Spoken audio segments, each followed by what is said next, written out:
Hello friend, তোমরা কেমন আছো? আশা করি খুব ভালো আছো। আমিও ভালো আছি আলহামদুলিল্লাহ। আজকে আমি রান্না করবো সময়, দেখো আমি সময় রান্না করছি, ঠিক আছে? দেখো এই সময়গুলো খেতে খুব সুন্দর লাগে।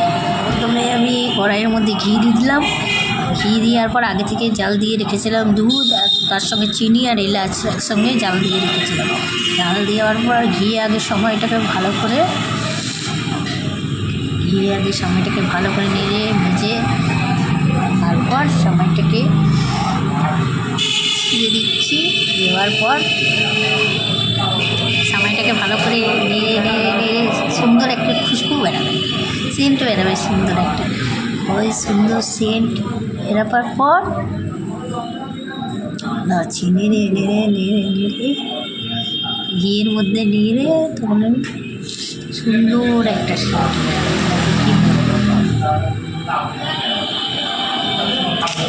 সবসময় দিয়ে দিলাম, সবাই খাবো যেহেতু।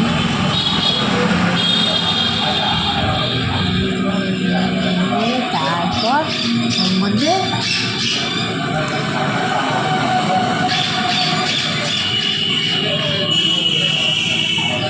অনেকক্ষণ ধরেই আমি নাড়াচ্ছিলাম সময়টা, নাড়লে একটা কেমন গন্ধ করবে না, ওই জন্য ঘিয়ের মধ্যে ভালো করে নাড়ি।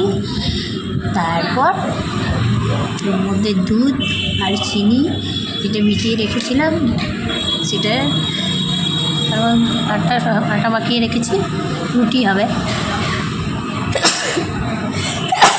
আমার সর্দি লেগে গেছে, প্রচণ্ড সর্দি লেগেছে। দুধটা দিয়ে দিচ্ছি, এবার এরকম করে আওয়াজ হবে, একটা সেটার পটর করে আওয়াজ হবে এই দুধটা দেওয়ার পর।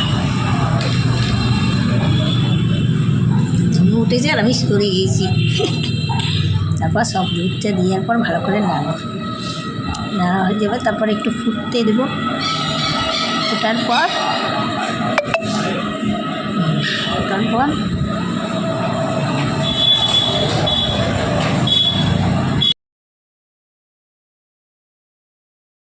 ফাইনাল লুক কেমন হয়েছে তোমরা সবাই বলো বন্ধুরা।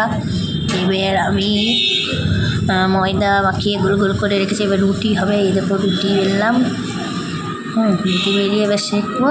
সেকে দেখো রুটি নিজে নিজে ফুলে যাবে রুটি। আমার ভিডিও কেমন লাগলো? যদি ভালো লেগে থাকে তাহলে লাইক কমেন্ট সাবস্ক্রাইব করো। টাটা বাই বাই, সবাই ভালো থাকো, আল্লাহ হাফিজ।